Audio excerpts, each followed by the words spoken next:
Hello मित्रों, स्वागत है बधाનું આપણી યુટ્યુબ ચેનલમાં। તો જેમ કે આપણે આગળના લેક્ચરમાં ડિસ્કશન શરૂ કર્યું હતું ઓપ્શન્સ કોન્ટ્રાક્ટ વિશે, બરાબર। તો હવે ઓપ્શન કોન્ટ્રાક્ટ શું છે એ સમજવા માટે આપણે સરસ એક્ઝામ્પલ લીધું હતું કે એમાં કોણ કોણ હતું। તો વિપુલ અને જે અજય નામનો વ્યક્તિ હતો, જે બંને શું કરતા હતા કે આપણે આખી સ્ટોરી જોઈ હતી અને સ્ટોરીના through end of the session શું હતું કે 3 પોસિબલ સિનેરિયો હતા કે કાં તો જમીનનો ભાવ વધશે, કાં તો જમીનનો ભાવ ઘટશે, કાં તો એનું એ રહે।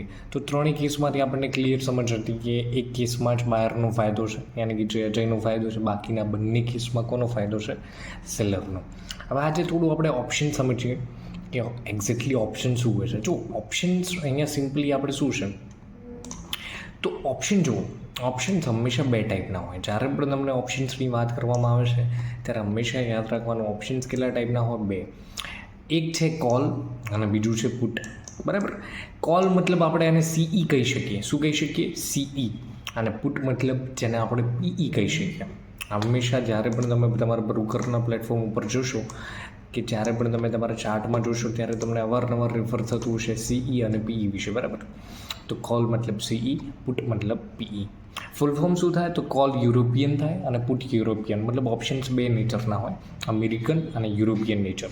એ આપણે વધારે ડિટેલમાં નહીં જોઈએ, શાંતિથી અત્યારે જેટલું સમજવાની કોશિશ કરો, બરાબર। જો તો જેમ કે મેં કીધું કે ઓપ્શન્સ બે ટાઈપના હોય, કોલ અને પુટ। હવે ઓપ્શન્સમાં તમે કોલને પરચેઝ પણ કરી શકો, એટલે કે બાય પણ કરી શકશો અને સેલ પણ કરી શકશો। શું કરી શકશો? બાય પણ કરી શકશો અને સેલ પણ કરી શકશો।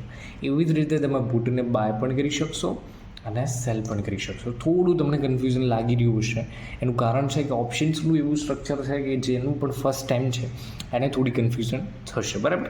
જો મતલબ સિમ્પલી તમારે ઓપ્શન્સનું બાયર બનવું છે કે સેલર બનવું છે એ તમારા હાથ ઉપર ડિપેન્ડ છે। જેમ કે કાલના એક્ઝામ્પલમાં આપણે જોયું હતું અજય અને વિપુલના કેસમાં, તો અજય કોણ હતો? બાયર હતો, વિપુલ કોણ હતું? સેલર હતો।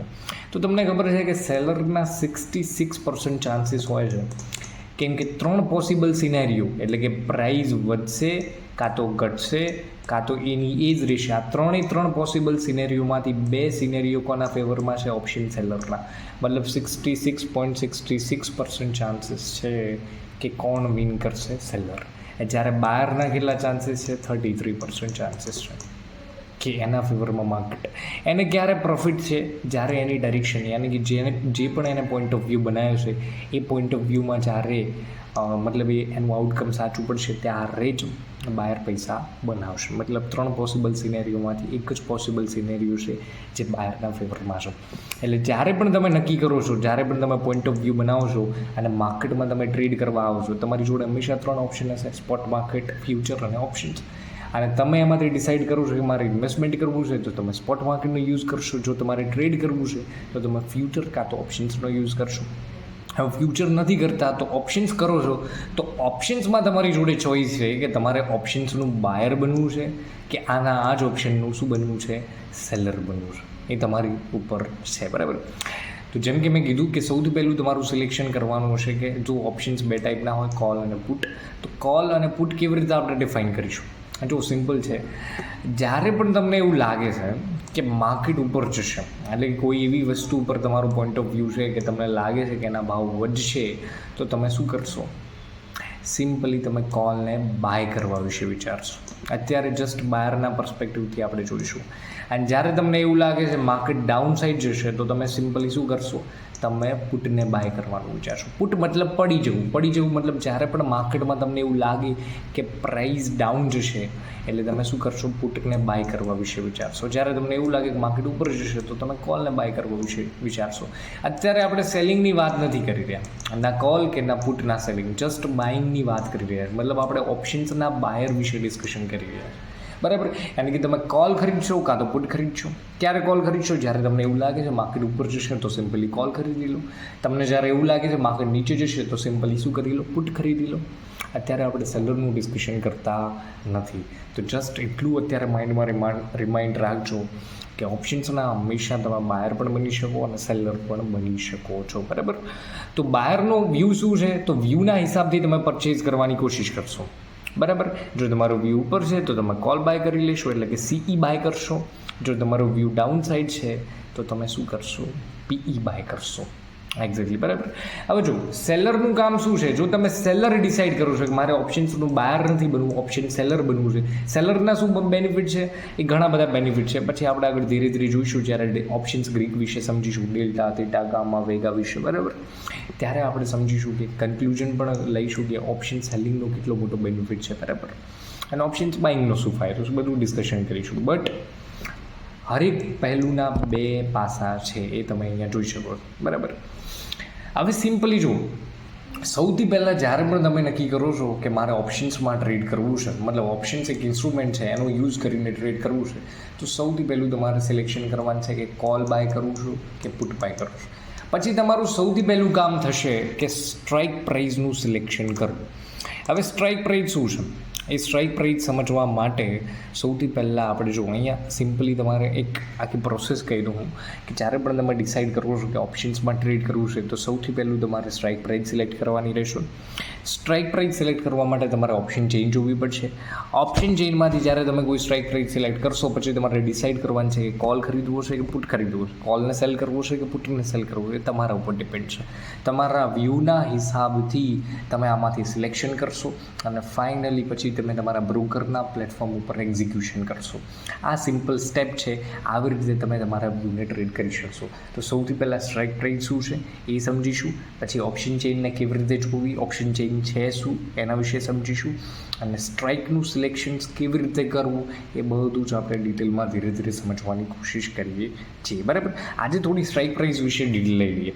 હવે જો સ્ટ્રાઇક પ્રાઇઝનો સિમ્પલ મતલબ શું છે, સ્ટ્રાઇક પ્રાઇઝનો સિમ્પલ મતલબ એ છે કે જ્યારે પણ તમે જે બાયર સેલર એન્ટર થાય છે એક પ્રાઇઝ પોઈન્ટ ઉપર, એને આપણે સ્ટ્રાઇક પ્રાઇઝ કહીશું. જેમ કે અજય અને વિપુલના એક્ઝામ્પલમાં શું હતું કે 5 લાખ રૂપિયા જે હતા પ્રાઇઝ હતી શેની, તો કે જમીનની જે 5 લાખ ફિક્સ ભાવ કર્યો હતો કે આજથી 6 મહિના પછી તું મને આ પ્રાઇઝ ઉપર માલ આપીશ, મતલબ માલની ડિલિવરી આપીશ, બરાબર. તો એ પ્રાઇસ જે ડિફાઇન થઈ બાયર અને સેલર વચ્ચે, પ્રી ડિફાઇન્ડ પ્રાઇસ, એને આપણે શું કહીશું, સ્ટ્રાઇક પ્રાઇસ.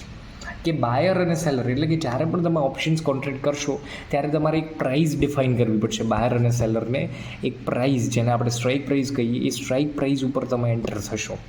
એટલે એ સ્ટ્રાઇક પ્રાઇસનું સિલેક્શન કરવું વધારે ઇમ્પોર્ટન્ટ છે. તો સ્ટ્રાઇક પ્રાઇસ શું થઈ ગઈ કે ઓપ્શન્સમાં સૌથી પહેલું જરૂરી છે કે સ્ટ્રાઇક પ્રાઇસનું સિલેક્શન કરવું. અને સ્ટ્રાઇક પ્રાઇસનું સિલેક્શન કેવી રીતે કરશો, ઓપ્શન ચેઇન જોશો. ઓપ્શન ચેઇન કેવી રીતે જોવી આપણે નેક્સ્ટ લેક્ચરમાં સરસ રીતે ડિસ્કશન કરીશું. કાલનું લેક્ચર છે નેક્સ્ટ લેક્ચર, એમાં આપણે સ્ટ્રાઇક પ્રાઇસના સિલેક્શન ઉપર જ ફોકસ કરીશું.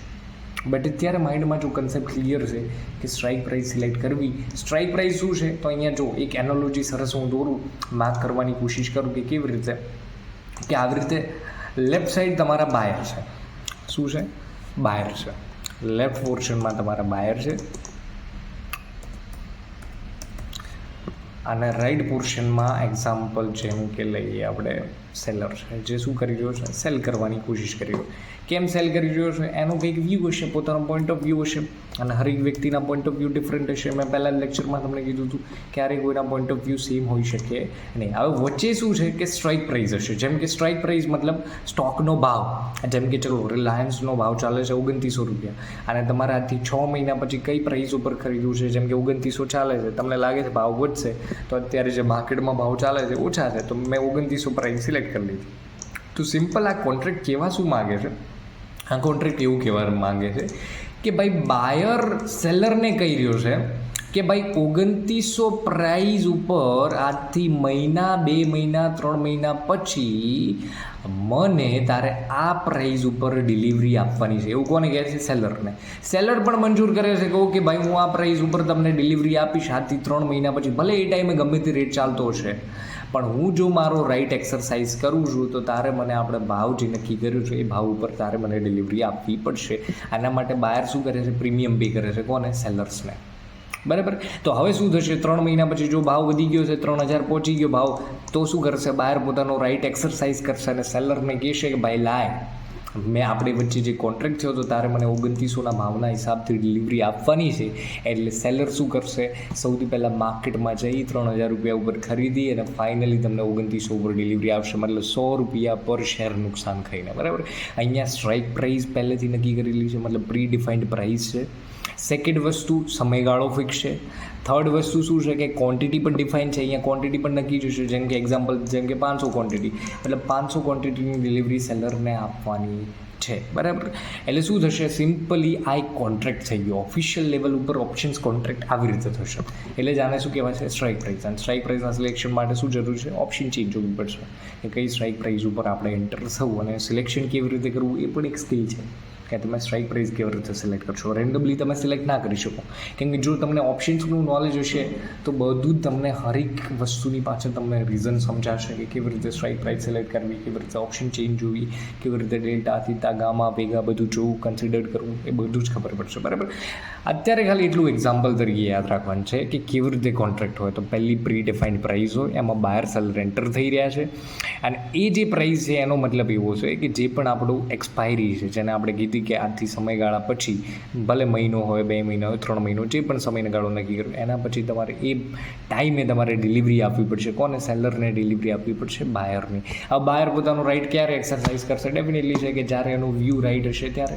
હવે જો શેર્સનો ભાવ 2800 રૂપિયા આવી ગયો તો થોડો બાયર એમ કહેશે કે લાય ભાઈ મારે 2900ના ભાવે ડિલિવરી લેવી છે. એના કરતાં માર્કેટમાં જે સસ્તા રેટ ઉપર શેર્સ અવેલેબલ છે 2800 રૂપિયાના ભાવે, તો એના ઉપર જ ના ખરીદી લે.